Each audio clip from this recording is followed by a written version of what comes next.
বিপুল পরিমাণ সমর্থক তারা রয়ে গেছে। এক হলো এখানে বিপুল পরিমাণ আওয়ামী লীগের সমর্থক। এখন এই মুহূর্তে রাজনীতির সবচেয়ে গুরুত্বপূর্ণ ইস্যু কোনটা হওয়া উচিত ছিল, কিন্তু আমরা দেখছি কি? রাইট, সবচেয়ে গুরুত্বপূর্ণ ইস্যু হওয়া উচিত ছিল রাজনৈতিক দলগুলো সম্মিলিতভাবে জনগণের পাশে থাকা। জনগণের অবস্থা ভালনারেবল, এখানে ভালনারেবিলিটি দুই তরফ থেকে আসছে। এক হলো এখানে বিপুল পরিমাণ আওয়ামী লীগের সমর্থক, নেতাকর্মীরা তো পালাতক, যারা আপনার লুটপাট খুন এবং অপরাধের সাথে জড়িত তারা তো পালাতক, কিন্তু বিপুল পরিমাণ সমর্থক তারা রয়ে গেছে এবং এস্টাবলিশমেন্ট রয়ে গেছে থেকে লম্বা সময় ধরে জানি তারা রয়ে গেছে এবং তারা এখন পর্যন্ত ক্ষমতায় না আসতেই বা নির্বাচন হওয়ার পরে তারা ক্ষমতায় না আসতেই তারা যেইভাবে ক্ষমতা কেন্দ্রিক আচরণ শুরু করছে বা ক্ষমতার প্রতিযোগিতা শুরু করছে সেটা খুবই দুঃখজনক। এবং এর ফলে যেটা হয়েছে, অভ্যুত্থানের মধ্যে যে ঐক্যটা আমরা দেখেছিলাম সেই ঐক্যটা এখন একটা আপনার প্রতিযোগিতার রূপ নিয়েছে। এক দল আরেক দলের বিরুদ্ধে এমন ভাবে মানে আপনার প্রতিযোগিতা করছে, কে কত খারাপ এটা প্রমাণ করাই যেন একটা রাজনৈতিক বিষয় আকারে হাজির হয়েছে।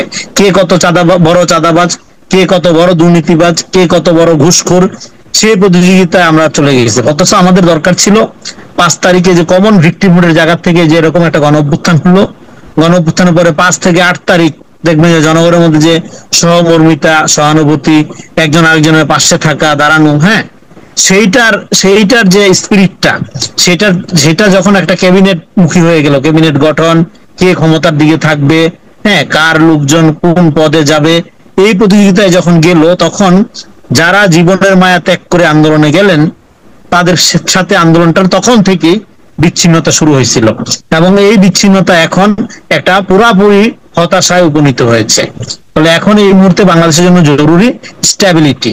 আমরা সবাই বড় বড় কথা বলি, আমরা সবাই বড় বড় সংস্কারের কথা বলি, কিন্তু জনগণের ডে টু ডে লাইফ, সাধারণ মানুষের ডে টু ডে লাইফ, হ্যাঁ, একই রকম রয়েছে। এই জন্য যেটা বলা হয় পপুলারলি, বিপ্লব হোক বা না হোক, জনগণের ভাগ্য পরিবর্তন খুব কমই হয়, ক্ষমতাটা এলিট শ্রেণীর হাতে থেকে যায়। Always power captured by elite. এই যে মডেলটা, বাংলাদেশের সমস্যা কোথায়? বাংলাদেশের সমস্যা হলো ক্ষমতাকে, রাষ্ট্রীয় ক্ষমতাকে আমরা পার্সোনাল আকারে চিন্তা করি এবং ওই রাষ্ট্রীয় ক্ষমতার কাছাকাছি যাওয়ার জন্য আমরা সবাই প্রতিযোগিতায় লিপ্ত হয়েছি। রাষ্ট্রকে আমরা একটা সেবামূলক প্রতিষ্ঠান এখনো পর্যন্ত বানাইতে পারেন। রাষ্ট্র একটা লুটপাটের সিন্ডিকেট। এই সিন্ডিকেটে সাথে কে সম্পর্কিত হবে, কে সম্পর্ক স্থাপন করতে পারবে, সেটাই হয়ে যায় প্রতিযোগিতার বিষয়। তাহলে এই মডেলটাই 5 তারিখের পরে আমরা অবসান চাইছিলাম। আমরা চাইছিলাম রাষ্ট্র একটা সেবামূলক জায়গায় যাবে, কেউ আপনার এখানে সমস্ত দল মত নির্বিশেষে একটা নাগরিক অধিকার ভিত্তিক একটা রাষ্ট্র আমরা চাইছিলাম, কিন্তু সেটা লক্ষণ দেখা যাচ্ছে না। কারণ সেটা চাওয়ার জন্য যেই ধরনের রাজনৈতিক কালচারের ভিতর দিয়ে আমাদের যেতে হয়, অভ্যুত্থানের পরে আমরা সেই কালচার দিকে যাচ্ছি না। নতুন পুরানা, ইভেন নতুন দল যেটা অভ্যুত্থানের ভিতর থেকে হয়ে উঠছে, তারাও পুরানা কালচারের মধ্য দিয়েই আপনার কিন্তু পথ চলতেছে। ফলে এইটা, এই জন্য আমাদের 5 তারিখের এই ব্যাপারটা আমরা সবাই মুখে বলি, কিন্তু এর ফলে যে নতুন রাজনীতিটা দরকার, সেটা তো শুধু মুখে নতুন বলতে বা নতুন বন্দোবস্ত বললেই হবে না। তার জন্য তো আপনার পুরা রাজনৈতিক সংস্কৃতির যে পরিবর্তন, সেটা তো রাজনীতিবিদদের করে দেখাতে হবে। সেটা করে দেখানোর প্রথম প্রক্রিয়া ছিল জনগণের সাথে সম্পর্ক স্থাপনের প্রতিযোগিতা করা। কিন্তু জনগণের সাথে সম্পর্ক স্থাপনের প্রতিযোগিতার চেয়ে আমরা দেখছি ক্ষমতার সাথে সম্পর্ক স্থাপনের পুরানা যে রাজনৈতিক প্রতিযোগিতা, সেখানে রাজনৈতিক দলগুলো ব্যস্ত। আচ্ছা, এখানে আরেকটা প্রসঙ্গ এটা খুব বেশি বেশি উঠছে, সেটা হলো জুলাই সনদ। এই জুলাই সনদ নিয়ে অনেকে মানে যেমন বিএনপি কিছু কিছু ক্ষেত্রে মানলেও জামায়াত এবং এনসিপি কে দেখে তারা বলছে যে তারা এগুলি কিছু কিছু বিষয়ে তারা আপত্তি আছে। এবং এই জুলাই সনদটা আসলে কি হবে, এটা কেন, এটার মধ্যে কি থাকবে, এই সম্পর্কে আমাদের দর্শকদের একটু ধারণা দিতে পারবেন? জুলাই সনদটা একটা, এটা নিয়ে আমরা প্রথমেই কথা বলছিলাম। জুলাই সনদ একটা হওয়ার দরকার ছিল, যেটা এটা দুইটা জিনিস আছে এখানে। একটা হলো জুলাই ঘোষণাপত্র, আর একটা হলো জুলাই সনদ। এখন জুলাই ঘোষণাপত্র যখন তারা দিতে গিয়ে দেখলো যে এখানে জুলাই ঘোষণাপত্রে এক শ্রেণীর বা এক দলের মতাদর্শ বেশি প্রাধান্য পাচ্ছে, তাদের রাজনীতির অনুকূলে সেখানে তারা মানে কি বলবো, সেই ধরনের বয়ান বক্তব্য তারা হাজির করার চেষ্টা করছিল। ফলে তখন এটা নিয়ে আপত্তি উঠলো অন্য দলগুলো। ওকে, তখন সরকার বলে ঠিক আছে, তাহলে জুলাই ঘোষণা বাদ, আমরা সরকারি ভাবে, হ্যাঁ, এই যে সংস্কার কমিশন গুলো করেছি, এই সংস্কার কমিশনের মতামত গুলোতে, প্রস্তাবনা গুলোতে কে কতখানি রাজি, তার আলোকে আমরা নিজেরাই দিব। ওকে, তখন রাজনৈতিক দলগুলোর মধ্যে যে বিভেদ বা ধরেন যে বিভাজন জুলাই সনদকে কেন্দ্র করে তৈরি হচ্ছিল, এটার একটা আপাত অবসান হলো। তারপরে এইভাবে 1 বছর প্রায় চলে গেল।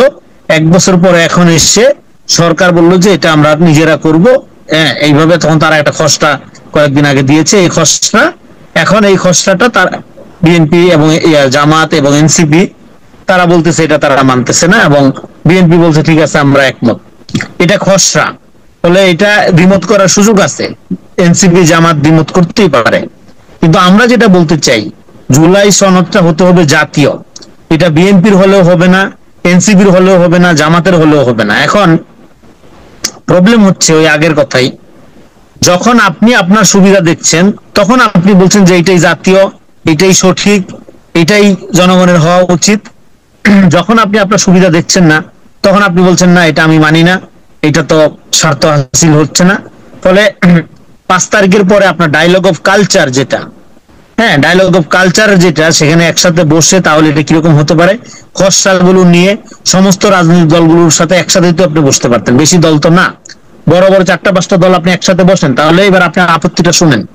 এনসিপি কেন মনে করছে এই জুলাই সনদ এরকম হচ্ছে না, তার মনোভূত হচ্ছে না। বিএনপি কেন মনে করছে এটাই সঠিক হচ্ছে, মনোভূত হচ্ছে।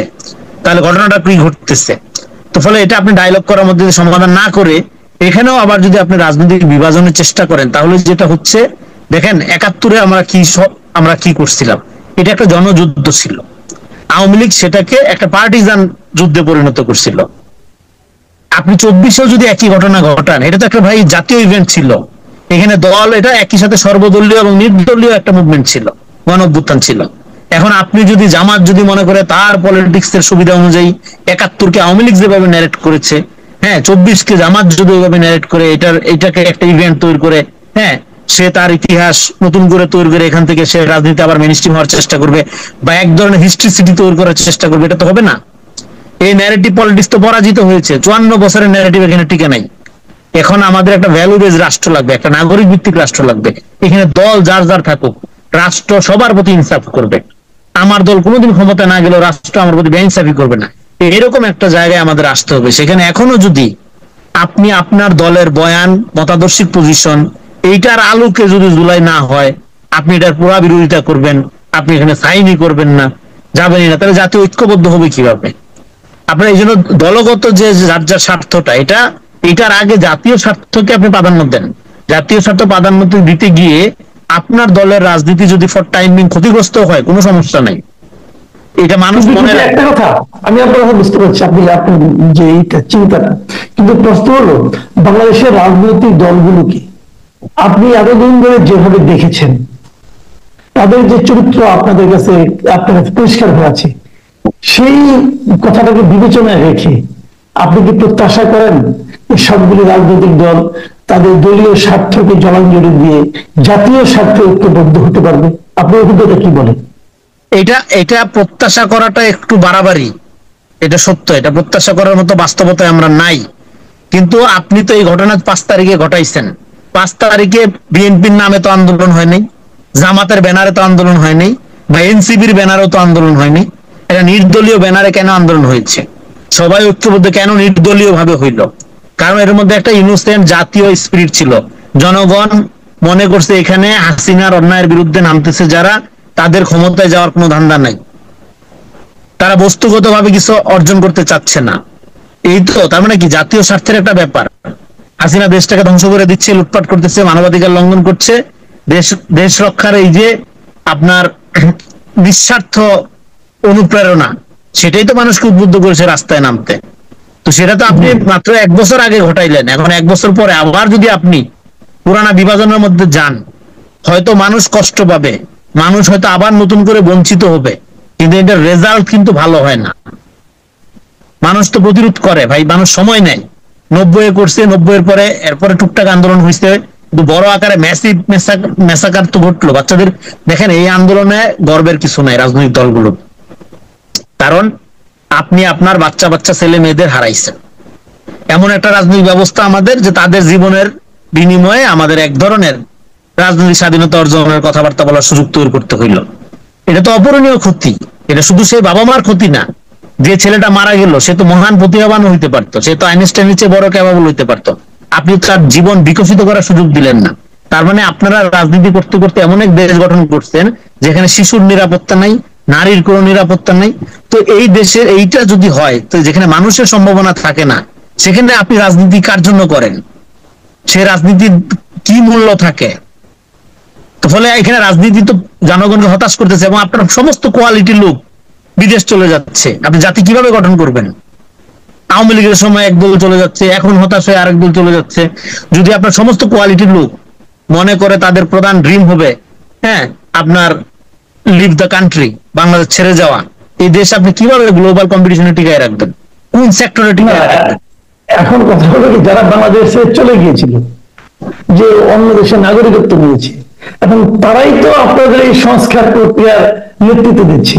তাহলে বিদেশ যাওয়াটা তো খারাপ কিছু না, বিদেশ যাবে, ওখানকার নাগরিকত্ব দিবে, এসে আমাদের ক্রাইসিসে আবার আমাদেরকে হেল্প করবে, এই তো আমরা দেখতে পাচ্ছি। না, এটা বিদেশ যাওয়া খারাপ কিছু সেটা আমি বলছি না, কিন্তু আমি বলতেছি যে সাধারণ নাগরিকদের যারা যারা এখান থেকে বিদেশ থেকে আসছে, তারা এই দেশেও খারাপ ছিল না, এদেশেও তারা এস্টাবলিশমেন্টের মধ্যে ছিল, এদেশেও তারা অধ্যাপনা করতো, এলিট শ্রেণীর অংশ ছিল। কোন গরিব মানুষ কষ্ট করে বিদেশে যে উন্নতি করে ওরে ও সাধারণত আসবে না, এক্সেপশন ছাড়া। যে ইউরোপ আমেরিকায় ভালো অবস্থানে আছে, এখন কষ্ট করে নিজেকে এক জায়গায় তৈরি করছে, সে আসবে না বাংলাদেশে, এক্সেপশন বাদে। একটা দুইটা কেসে আসতে পারে যে ঠিক আছে জনসেবা করার চেষ্টা করি ভাইয়া, মোটা দাগে আসবে না। যাদেরকে আপনি নিয়ে আসছেন তারা, আপনি বলেন এই সমাজে, আমি নাম বলতেছি না কারো, তারা এই সমাজে কেউ মধ্যবিত্ত ছিল? সবাই এলিট ক্লাসের অংশ ছিল। তো আপনি মানে এমন জনগণের পেইনটা, বেদনাটা তারা যে বুঝবে না, এতে তো অবাক হওয়ার কিছু নাই। এবং এইভাবে আমলাতান্ত্রিক প্রক্রিয়ায় সংস্কার পৃথিবীর কোন দেশে সফল হয়েছে? ধরেন এখানে সব এদের উদ্দেশ্য ভালো, সব সৎ, কিন্তু আপনি যখন ডে টু ডে জনগণের ক্রাইসিস গুলোকে ওভারলুক করে পুরো সংস্কার প্রক্রিয়াটাকে একটা আমলাতান্ত্রিক ব্যাপার করলেন এবং নির্বাচন সংস্কার মুখোমুখি দাঁড় করাইলেন, এন্টার ডেমোক্রেটিক প্রসেসকে আপনি আন্ডারমাইন করলেন, সেটার ব্যাপারে জনগণ আস্থা রাখবে কিভাবে? মানে আপনার ভালোটা আমার ভালোটা হাসিনা দেখে দিত না, আমার ভালোটা আমার দেখতে দিতে হবে। আমি আমার ভালোটা বুঝি ভালো, আপনার বোঝার দরকার নেই। আপনি যত মঙ্গল গ্রহ থেকে আসতে লাভ নাই। তো যেটা আপনি বললেন যে সংস্কার এবং নির্বাচন মুখোমুখি দাঁড় করে দেওয়া হয়েছে, তাহলে এখন এই মুখোমুখি দাঁড় করানোতে এখন নির্বাচনটা কি মানে আপনার কিছুটা অনিশ্চয়তার মধ্যে পড়ে গেল? নির্বাচন অনিশ্চয়তার কোনো সুযোগ নাই। দেখেন এই গভর্নমেন্ট সম্মিলিত মতামতের ভিত্তিতে বা সব দল মিলে গঠন করছে, তাই না? ফলে এই সরকার সফল হইলে দায়ভার সবারই, মানে এর ক্রেডিট সবার যেমন থাকবে, ব্যর্থ হইলে দায়ভার কম বেশি সবার ঘরেই যাবে। কিন্তু এই সরকার যদি একটা ভালো নির্বাচন মানে ভোটাধিকার প্রয়োগ করার মতো একটা নির্বাচন দিতে পারে, আমি মনে করবো এই সরকার সফল। এখন অবস্থা যে জায়গায় গিয়ে দাঁড়াইছে, নির্বাচনই বরং সবচেয়ে বড় সংস্কার হবে এটা দেখা যাচ্ছে। যদি একটা অ্যাকাউন্টেবল নির্বাচন করা যায়, সেইটাই সবচেয়ে বড় সংস্কার হবে। কারণ পুরা সংস্কারগুলো দেখেন, যে সংস্কারগুলো আপনার সবচেয়ে জরুরি, যেমন আপনার কৃষি প্রধান দেশ, আপনার ফুড সিকিউরিটির অবস্থা ভয়াবহ, আপনার কৃষি সংস্কার লাগবে না? আপনার কৃষি সংস্কার কমিশনই নাই। তো আপনার আবার যে সংস্কারগুলোর ক্ষেত্রে রাজনৈতিক দলগুলো মতামত নাই, পুলিশ সংস্কার কমিশন, পিএসসি, সচিবালয়, এগুলো ঠিকঠাক করা, সেগুলো আপনি 1 বছর লাগে কেন? 1 বছর তো আপনি কিছুই করেন নাই। তার মানে এটা তো মিন করতে হবে আপনার, মানে শুধু কাগজে কলমে বলা, বড় বড় কথা বলা, এটা তো আপনি মিন করতে হবে। ফলে এখন যে জায়গায় যাচ্ছে, এটা আজকে তো ধরেন আলোচনা হচ্ছে যে পৃথিবীর বিভিন্ন দেশে দেখা গেছে অন্তর্বর্তীকালীন সময়টা যত লম্বা হয়, সংকট তত ঘনীভূত হয়, সমস্যা তত ঘনীভূত হয়, এনার্কি তত বাড়ে। হ্যাঁ, এগুলো তো দেখা যাচ্ছে, এগুলো তো নতুন কিছু না। ফলে এরা এত এত জ্ঞানী লোক, এত এত জায়গা থেকে আসছে, তারা এটা জানে না যে ক্ষমতার সাথে জনগণের সম্পর্ক যদি তৈরি না হয়, সেই ক্ষমতার লেজিটিমেসি তৈরি হয় না। জি, তাহলে এখন আপনি কি মনে করেন নির্বাচনের তারিখ নিয়ে যে একটা মানে সংকট হয়ে গেছে, আপনি কি মনে করেন নির্বাচন, আমি I got your point Kamal ভাই, আমি বলি দেখেন, আপনি যদি গণতন্ত্র মিন করেন, নির্বাচনে যদি আপনি 1 ঘন্টাও দেরি করেন, এটা জাতির জন্য অপূরণীয় ক্ষতি। কারণ আপনি গণতন্ত্রের ইন্ডেক্সে নাইমা যাচ্ছেন তো ডে বাই ডে। বলে নির্বাচন ডিসেম্বর, জানুয়ারি, আজকে কালকে পরশু না, যত তাড়াতাড়ি আপনি দিতে পারেন তত আপনি আগায় গেলেন। যদি আপনি গণতন্ত্র মিন করেন। গণতন্ত্র মিন করলে আপনাকে সরাসরি জনগণের সাথে ক্ষমতার সম্পর্ক তৈরি করতে হবে। সেটা কি করবেন? প্রত্যক্ষ ভোটের মাধ্যমে করবেন। আবার সাজানো পাতানো আওয়ামী টাইপের নির্বাচন হইলে হবে না। কৃষি শক্তির ব্যবহার, টাকা ছড়াই দিয়া বাজার, আপনার কি বলে যে মাঠ ম্যানুভারিং করা, সোশ্যাল মিডিয়াতে হাইপ তোলা, এগুলো না। রিয়েলি জনমত প্রতিফলিত হয়, জনগণ তার সার্বভৌম অধিকার প্রয়োগের এখতিয়ার হিসাবে ভোট প্রয়োগ করতে পারে, যা সিল মারা না, ভোট প্রয়োগ করতে পারে। এরকম একটা নির্বাচন যদি আপনি 1 ঘন্টা আগেও দিতে পারেন, সেটা জাতির জন্য অসম্ভব মূল্যবান, অসম্ভব গুরুত্বপূর্ণ। কারণ গণতান্ত্রিক ইন্ডেক্সে আপনি আগায় গেলেন। তাহলে ডেট এটা তো আপনার, এটা এর চেয়ে ফালতু আলাপ আর হয় না। আপনি যত দ্রুত পারেন আপনি গণতন্ত্র মিন করেন। আর যদি আপনি গণতন্ত্র মিন না করেন, আপনি আপনার মতো ক্ষমতায় যেভাবে খুশি থাকেন, অসুবিধা নেই। দেশে 12টা বাজুক, কোনো সমস্যা নেই। এই তো ফর্মুলা। দেশের 12টা বাজে সমস্যা থাকবে না কেন? মানে আপনি যদি গণতন্ত্র মিন করেন, আপনি নির্বাচনের ডেট নিয়ে কথা বলবেন কেন? আপনি তো 1 সেকেন্ডও সময় নষ্ট করবেন না। আপনি গণতান্ত্রিক ইন্ডেক্সে তো আপনার ন্যাশনাল ক্ষতিগ্রস্ত হচ্ছে। কথাটা তো